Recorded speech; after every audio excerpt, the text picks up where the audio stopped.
Hello, welcome, and well met.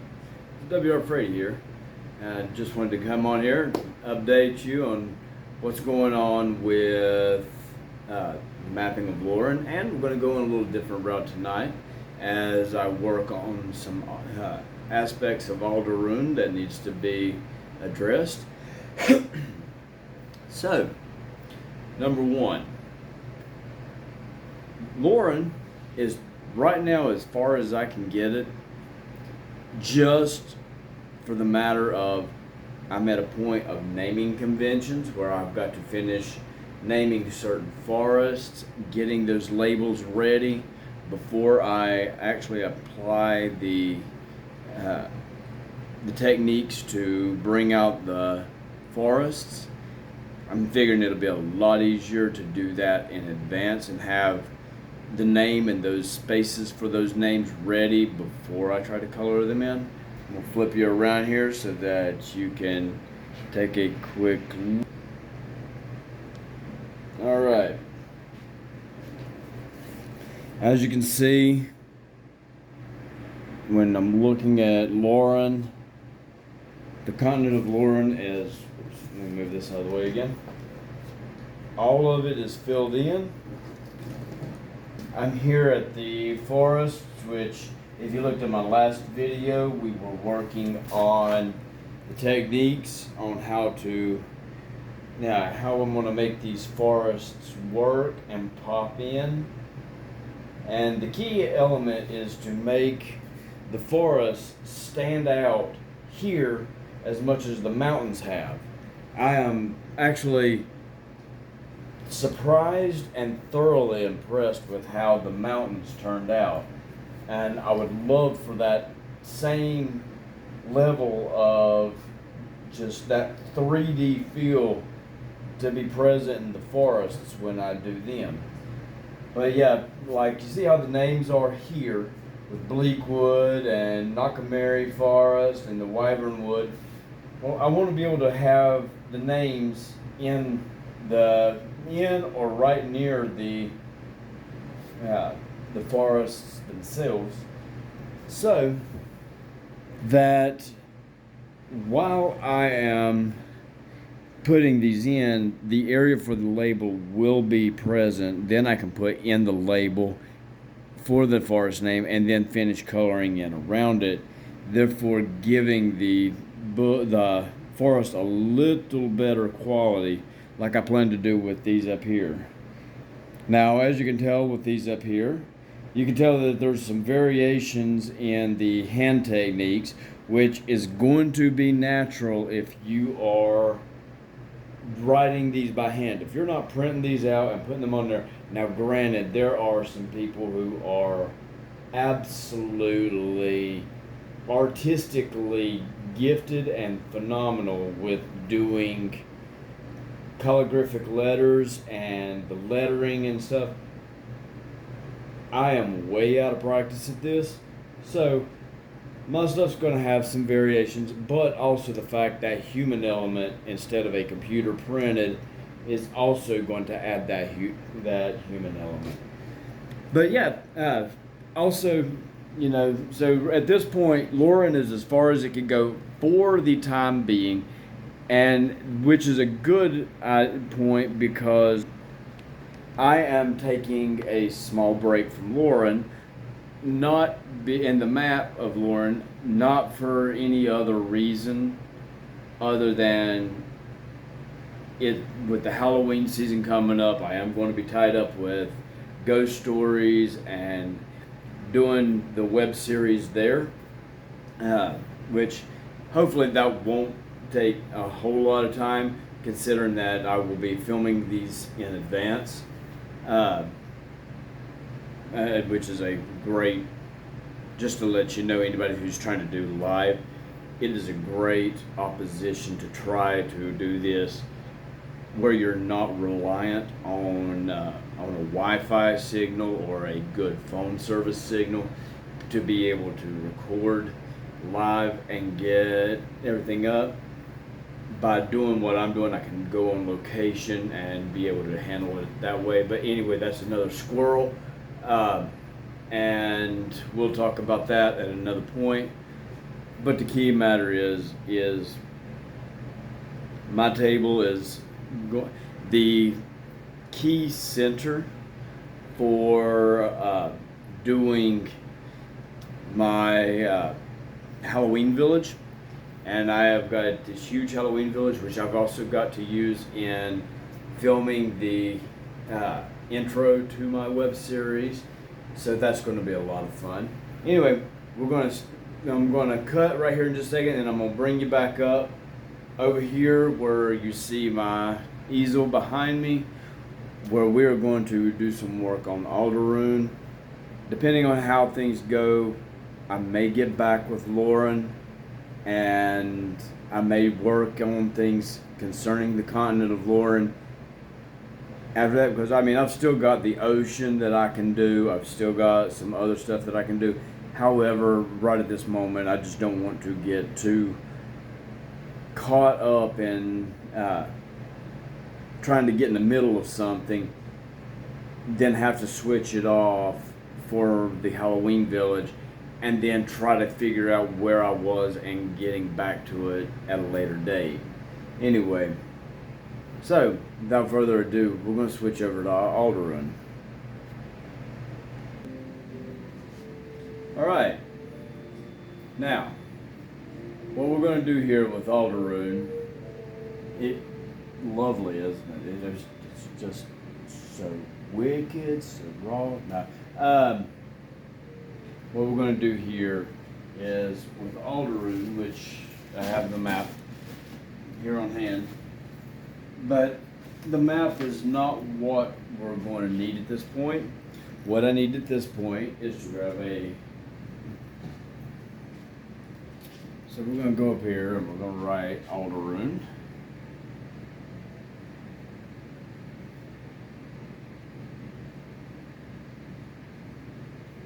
Alright, there's Alderrhūn.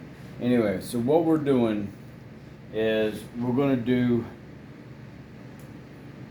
the generic history and timeline to be able to kind of sort out how I want this to run. So first of all, we're going to have set up these ages. We're going to have the primordial area.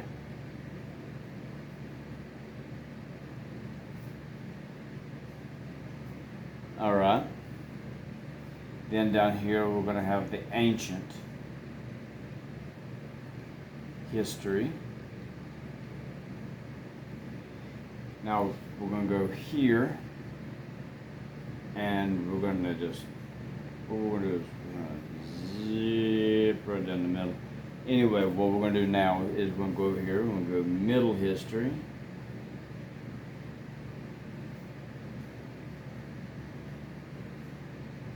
And then we're going to slide down here and do recent history. Okay, now adjust your own so you can see what's going on.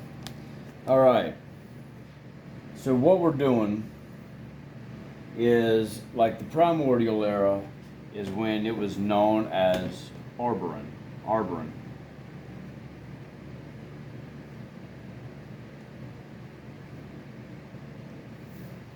Alright. Alderrhūn was an elemental paradise.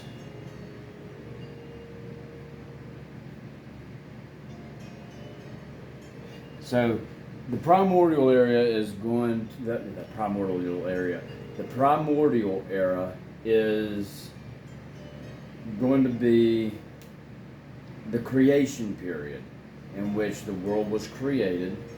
In this case, unlike Ballador and unlike a lot of mythologies, Alderrhūn comes from a pre-existing world that was an elemental paradise known as Alderrhūn. Now, I'm not going to go into too much detail on this. However, what I wanted to say is the origin of your story of any world that you're doing is going to make a difference in how the histories and stuff play out. So you got this, you're gonna have the gods Alderrhūn arrive. Now I have considered in putting this in the same universe as Aerith. I may or may not. We'll see how that goes. That's not an overall Easter egg just yet, but it is a possibility. Let's see. Then you have the Primordial Wars.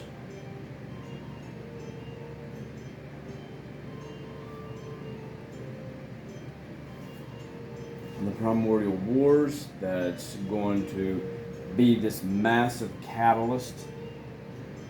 We're going to call this a divine catalyst. Divine cataclysm, I'm sorry.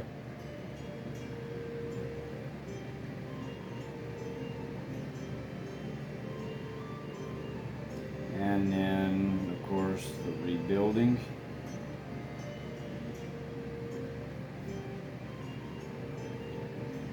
So, the truce, and then the seal of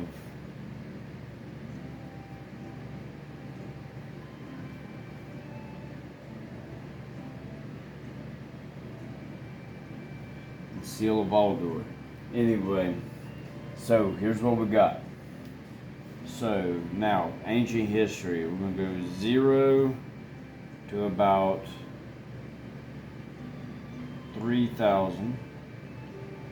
Yeah, we're going to go 3,900. Let's just do it that way. So what we're going to do is 0. You got Alderrhūn established, created.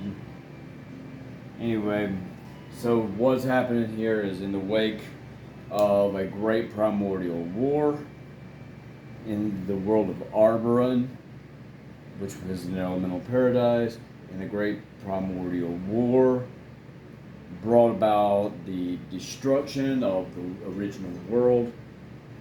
During this rebuilding, a new world was built, Alderrhūn, which comes from the seal of Aldur, and Aldur is also in this particular dialect. This seal is an elder rune, which the name Aldur and Alderrhūn comes from elder rune. So, well, I'm looking at Alderrhūn. We're going to look up here, and we're going to call this Elder Rune. Okay, whoops. Let me fix one part. Now, okay. Alderrhūn's established. You know, the races have been created, the creatures, all this. That's all the recreation right here. So, you know, in the first 150 years we're going to say a kingdom or an empire rises. And we're going to say probably the empires that rise, we're going to say are going to be Dwarven, Elven,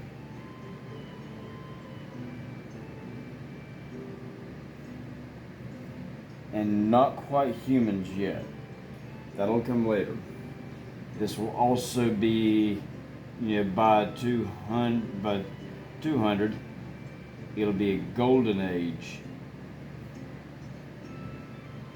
as which also allows during this time, by 250, the first human empires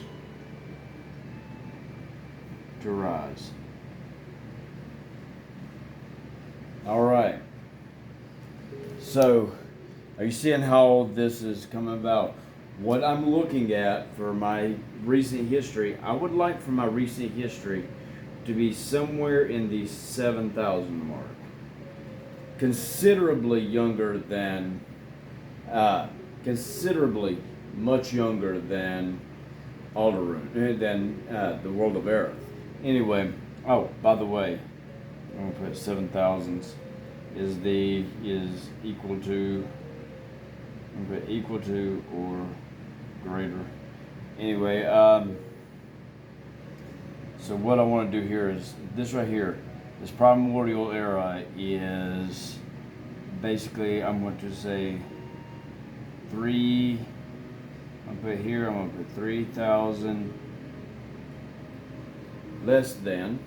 So you know at least there's been about, at 3,000 years ago, 3,000 years before Alderrhūn was was the time of the primordial era, and then before that 3,000s was the life of Alderrhūn.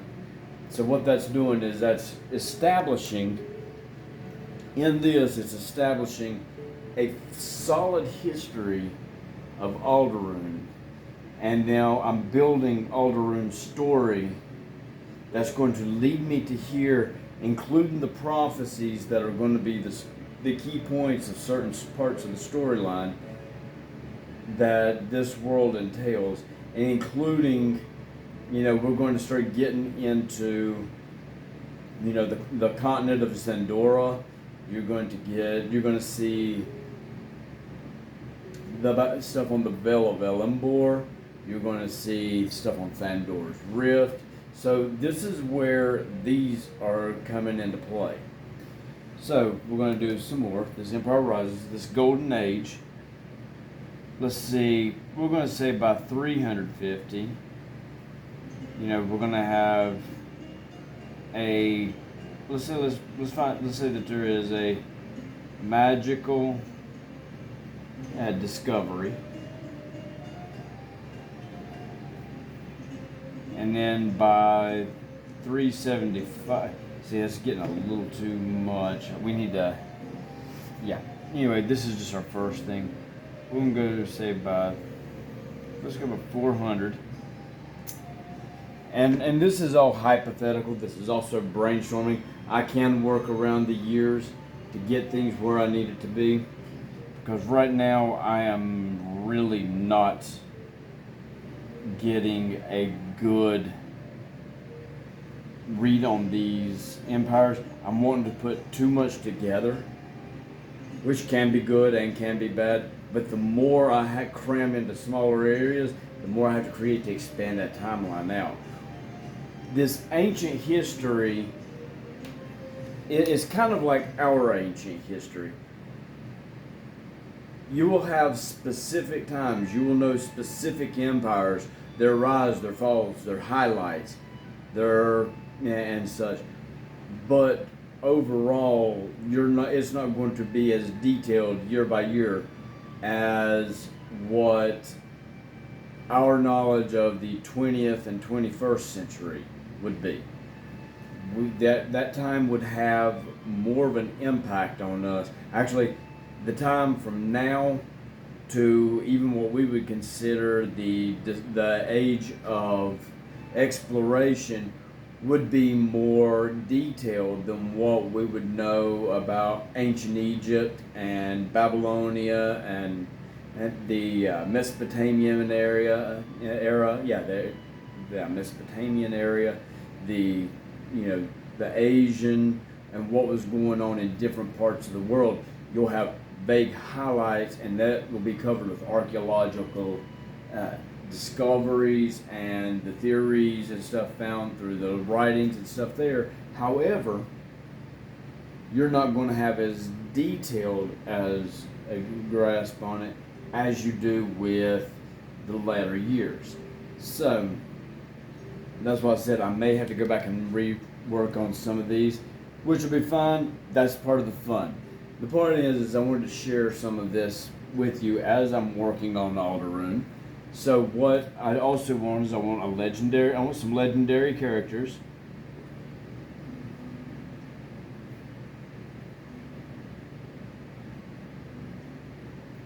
to come in during this time. What I'm looking at here is look at the Greek mythology and the Age of Heroes. That's going to play a lot of. It's going to play a role on a lot of that. Which the best thing about it is I actually do have a good source of both fantasy and mythological type of information, not only and some of the source books I have that are historical based, but I also have books on like the warfare, on I have books on warfare, calligraphy. I've got the Enchanted World, which talks about. I've got a historical atlas of the Celtic world. So I've got sources to kind of help generate, not only ideas, but how, by looking at our ancient past, how I could look at the ancient past of this world and work with it to build up to what comes next and beyond. And the whole idea is to get this up to the point where the stories that I'm writing are happening in the present day. Now, it's not saying that there can't be stories back in here that I can go back and write at another time, which tell the history. Tolkien did this with mastery when it comes to his working in Middle-earth, because the way that he presented Middle-earth, he went in, he wrote those histories. Went back and wrote the stories. The Lord of the Rings, I was seeing something earlier. The Lord of the Rings is really just a snapshot of a time period, of a timeline. At the end of the third age the end of the third age. I was trying to make sure I didn't get that one in Dragonlance mixed up. But anyway, it's a snapshot of the end of the third age and the events that bring about the end of the third age. But that's like, in our world, that's like telling that's like, I'm trying to think of a good modern example, honestly. That's like the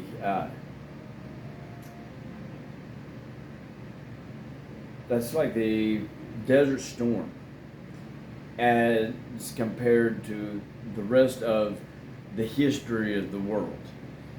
It's one small segment of a much bigger world, story, history, and it's the events that will lead on into a future, but is a part of something much bigger that built up to that point. So, and that was what I was trying to come up with, was a good, I don't know if Desert Storm was actually a good way to use it, but it was just a good one on the fly that I wouldn't keep everything hanging. Anyway, got legendary characters. So we're looking at a potential Age of Heroes like deal, to where these people are going to have an effect by by 800, we're going to say by this time, there is a man-made cataclysm.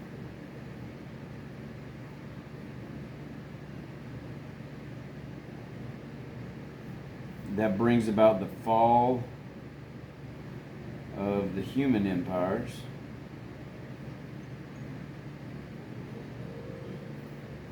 By 1200, we're going to say that there is going to be a war between the dwarves, elves, and humans.